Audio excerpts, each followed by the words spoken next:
Eating disorders, whether it be anorexia or bulimia, show how an individual can turn the nourishment of the body into a painful attack on themselves. What they found inside Princess Diana's tomb has left the world absolutely speechless.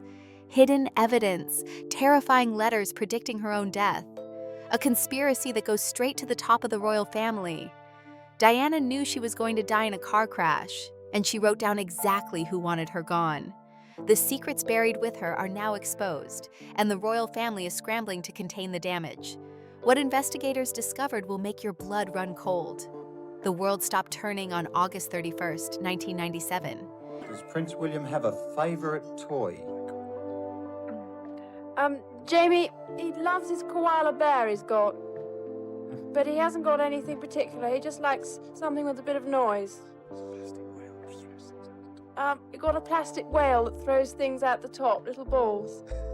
News channels across the globe interrupted their regular programming with a message that seemed impossible to believe. Diana, Princess of Wales, had died in a car accident in Paris.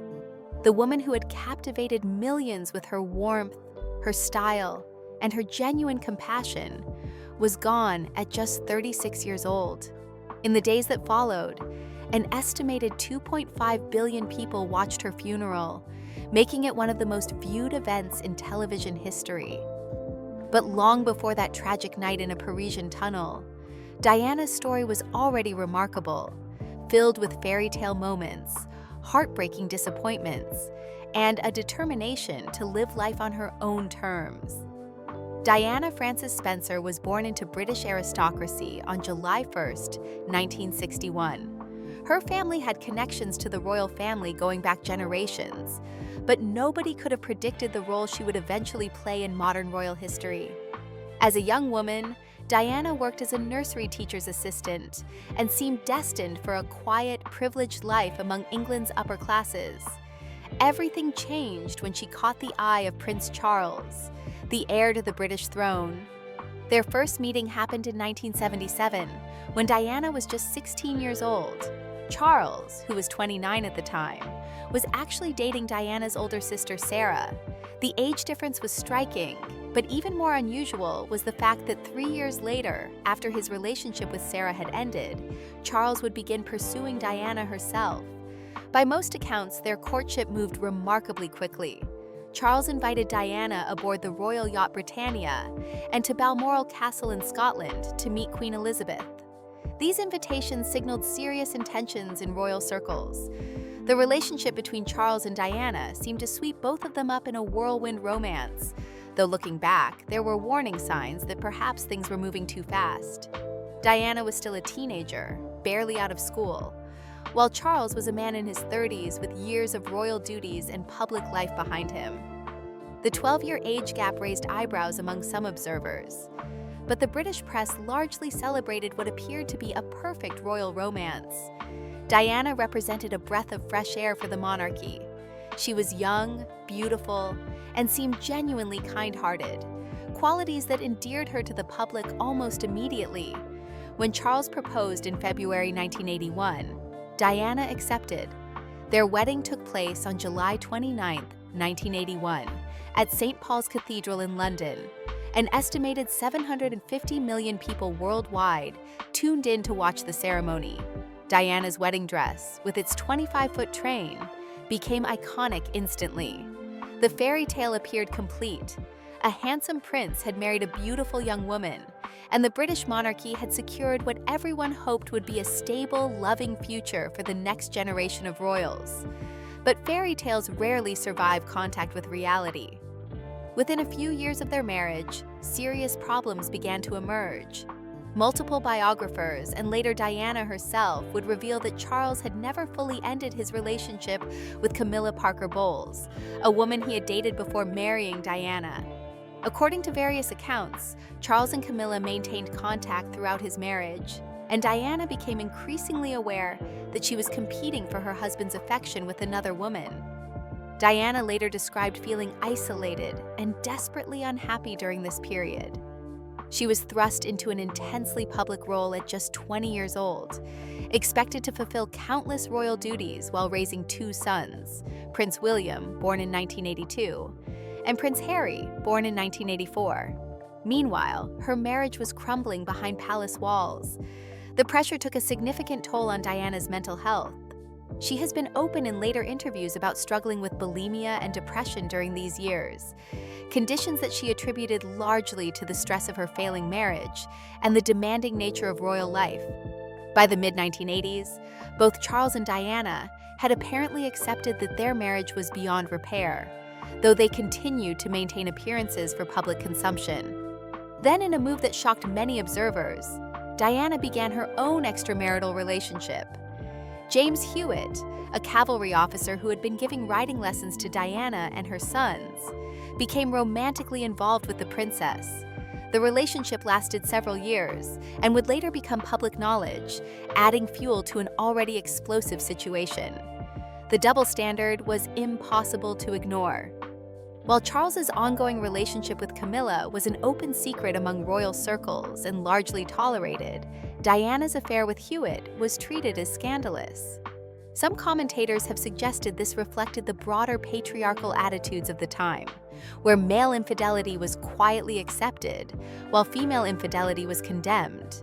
Regardless, by the early 1990s, it was clear to everyone, including Queen Elizabeth, that the marriage of Charles and Diana could not continue. In December 1992, Prime Minister John Major announced to Parliament that the Prince and Princess of Wales had decided to separate. The announcement emphasized that this was a mutual decision and that there were no plans for divorce at that time. However, the separation marked the beginning of what would become an increasingly bitter and public battle between Charles and Diana, fought largely through the media. Charles's public relations team went into overdrive, attempting to rehabilitate his image while subtly undermining Diana's. In 1994, an authorized biography of Charles was released, followed by a documentary celebrating his 25th anniversary as Prince of Wales. Both portrayed Charles sympathetically as a misunderstood husband trapped in an incompatible marriage. Meanwhile, stories began appearing in the press suggesting that Diana had been emotionally unstable, that she had made inappropriate phone calls to married men, and that she had been the primary cause of the marriage's breakdown. Diana watched this carefully orchestrated campaign with growing frustration. Her friends advised her to stay quiet, to take the high road and avoid engaging in a public relations war with the royal family. But Diana had learned some hard lessons during her years in the palace. She understood the power of controlling the narrative, and she was not willing to let Charles and his advisors paint her as an unstable, unfaithful wife without presenting her own side of the story. In a move that stunned the royal family, Diana secretly arranged for BBC's Panorama program to interview her at Kensington Palace. She waited until just 1 week before the scheduled air date to inform the palace of what she had done, giving them virtually no time to prepare any kind of counter-narrative or distraction. The interview was broadcast on November 20th, 1995, and an estimated 23 million people in Britain alone tuned in to watch. During the interview, Diana spoke with remarkable candor about her marriage, her struggles with mental health, and her feelings about the royal family. She acknowledged her affair with James Hewitt, expressing regret but also explaining the loneliness and desperation that had led her to seek comfort elsewhere. She discussed Charles's relationship with Camilla Parker Bowles in the interview's most famous line, saying there were 3 people in the marriage, so it was a bit crowded. She also questioned whether Charles was suited to be king, suggesting that he might struggle with the role. Perhaps most revealingly, when asked what role she saw for herself in the future, Diana said she wanted to be a queen of people's hearts, making it clear she had no interest in the traditional role of queen consort. The interview was a devastating blow to the royal family's carefully managed image. Diana had taken control of her own story, and in doing so, she had shifted public sympathy decidedly in her favor. The divorce was finalized in August 1996, exactly 1 year before Diana's death. She received a settlement reported to be around £17 million, along with continued residence at Kensington Palace. But more importantly, She had won the public relations battle. Polls showed that most Britons sympathized with Diana and viewed Charles less favorably as a result of the divorce proceedings. After the divorce, Diana seemed determined to build a new life for herself. She maintained close friendships with numerous celebrities, including Elton John, George Michael, and designer Gianni Versace. She threw herself into humanitarian work, particularly her campaign against landmines, which brought her international recognition beyond her royal connections, and she sought love again, this time with Dr. Hasnat Khan, a cardiac surgeon she had met through a friend. By multiple accounts, Diana considered Khan the love of her life and even traveled to Pakistan to meet his family. However, the relationship ended in the summer of 1997, reportedly because Khan was unwilling to accept the constant media attention that came with dating Diana. Just 2 months later, Diana began spending time with Dodi Fayed, the son of Egyptian businessman Mohammed Al-Fayed. Some of Diana's friends later suggested she was not particularly serious about Fayed, that her heart still belonged to Khan. Others believe she was genuinely moving on and finding happiness. Whatever the truth, Diana and Fayed spent the last days of August 1997 together, sailing on Fayed's father's yacht before making a fateful decision to spend one more night in Paris. The evening of August 30th, 1997, started ordinarily enough for Diana and Dodi Fayed. They had spent 9 days together aboard the Jonakal, a luxury yacht owned by Dodi's father, Mohammed Al-Fayed. The couple had been sailing around Sardinia, enjoying privacy away from the relentless attention of photographers and reporters. Their original plan was to fly directly to London, but at the last moment, they decided to make a brief stop in Paris.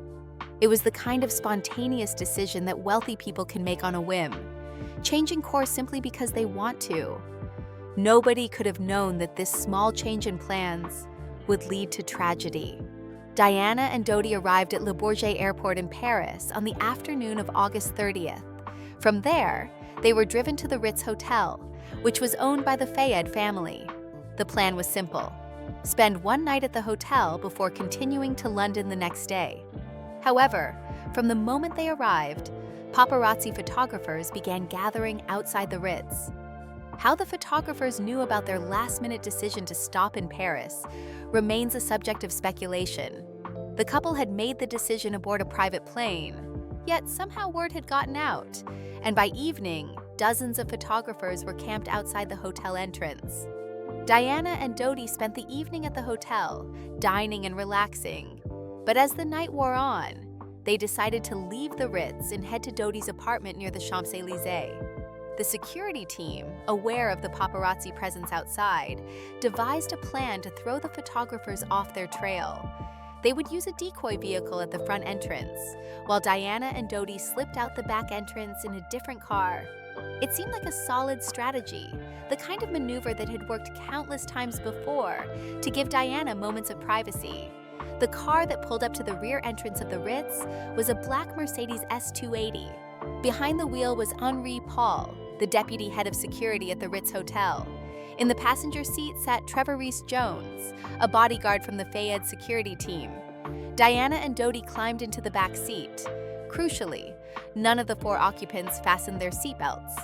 At approximately 12:20 a.m., on August 31st, the Mercedes pulled away from the hotel and headed toward Dodi's apartment.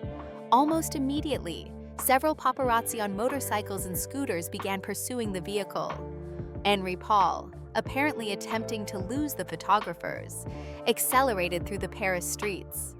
Witnesses later reported that the Mercedes was traveling at high speed as it approached the Pont de l'Alma tunnel, an underpass that runs beneath the Place de l'Alma near the Seine River. What happened next took only seconds, but would be analyzed and debated for decades. As the Mercedes entered the tunnel, traveling at an estimated 105 kilometers per hour, well above the speed limit, it clipped a white Fiat Uno. The collision caused Henri Paul to lose control of the vehicle. The Mercedes swerved to the left, crossing into the other lane of the 2-lane carriageway. Then it struck the 13th pillar supporting the tunnel roof in a head-on collision. The impact was devastating. The force of the crash caused the car to spin around and hit the tunnel wall before finally coming to a stop. Henri Paul and Dodi Fayed were pronounced dead at the scene. Trevor Rees-Jones, the only occupant wearing a seatbelt according to some reports, though this detail has been disputed, survived with serious injuries. Diana was still alive when the first emergency responders arrived. She was conscious initially and even spoke a few words, though accounts vary as to exactly what she said. The emergency medical team worked frantically to stabilize her at the scene before transporting her to Pitié-Salpêtrière Hospital. At the hospital, doctors discovered that Diana had suffered severe internal injuries, particularly damage to her pulmonary vein. Surgeons operated for approximately 2 hours, attempting to repair the damage and stop the internal bleeding. Despite their efforts, Diana's heart stopped, and she was pronounced dead at 4:03 a.m., roughly 3 hours after the crash. She was 36 years old. The news spread rapidly across the world. By dawn, millions of people were waking up to headlines announcing Diana's death. The reaction was unprecedented. In Britain, people gathered outside Kensington Palace, leaving flowers, cards, and personal tributes. The pile of flowers eventually stretched across the palace grounds, a sea of grief from ordinary people who felt they had lost someone they knew personally. Similar scenes played out at British embassies around the world. The official investigation into the crash concluded that Henri Paul had been driving while intoxicated, with blood alcohol levels well above the legal limit. Toxicology reports also found traces of prescription medications in his system. The investigating magistrate determined that the crash was caused by Paul's impaired driving, combined with the high speed in the pursuit by paparazzi photographers. Several photographers were initially arrested and faced potential charges of manslaughter, though these charges were eventually dropped. But for many people, particularly Mohammed Al-Fayed, the official explanation was insufficient.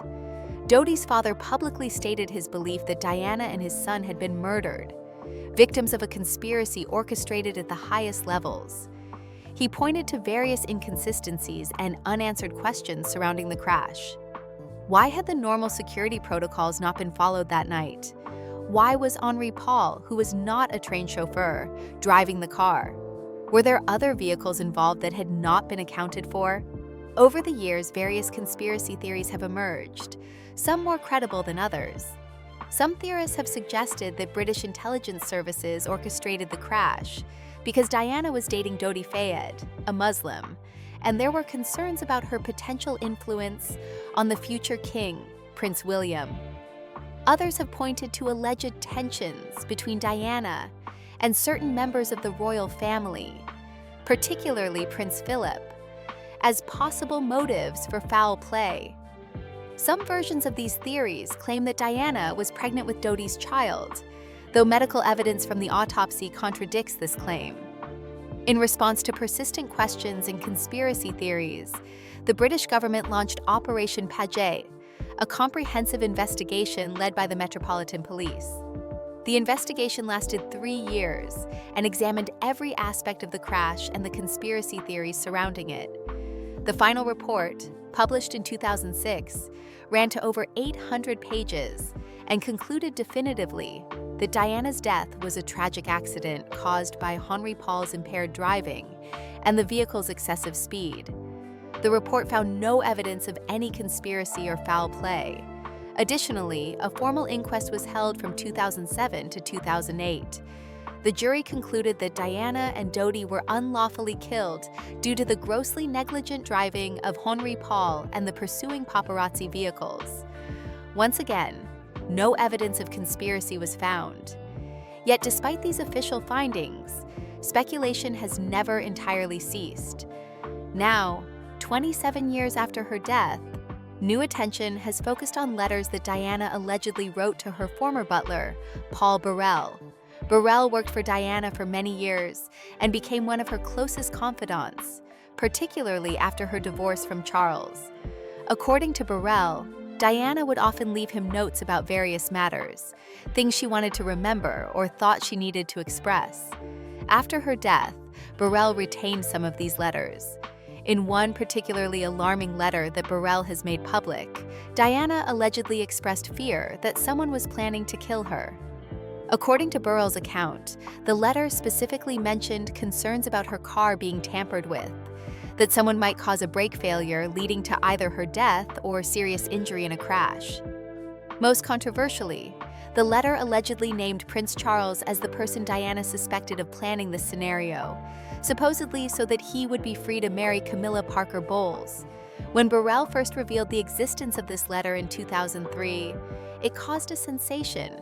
Here was apparent evidence, in Diana's own handwriting, that she had feared for her life and had specifically worried about dying in a car accident. The timing seemed impossibly prescient given how she actually died. However, investigators examined the letter and noted several important points. First, Diana wrote the letter in October 1996, nearly a year before her death. Second, the letter described a scenario involving brake failure, but the crash that killed Diana had nothing to do with brake failure. Third, by 1996, Diana and Charles were already divorced, and under Church of England rules at the time, Charles could have remarried without Diana's death being necessary. Nevertheless, the letter has fueled ongoing speculation about Diana's death.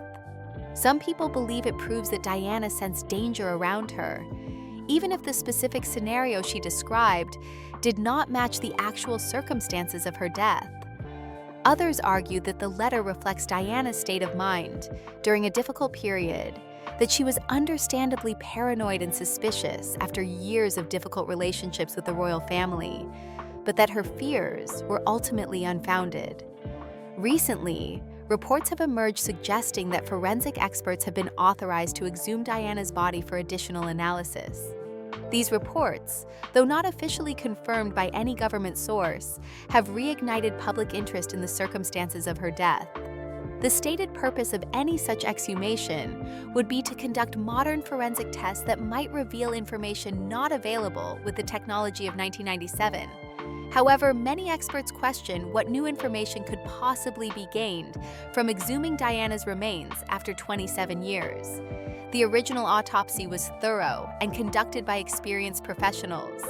The crash scene was extensively documented and investigated. Multiple inquiries have examined every aspect of the case.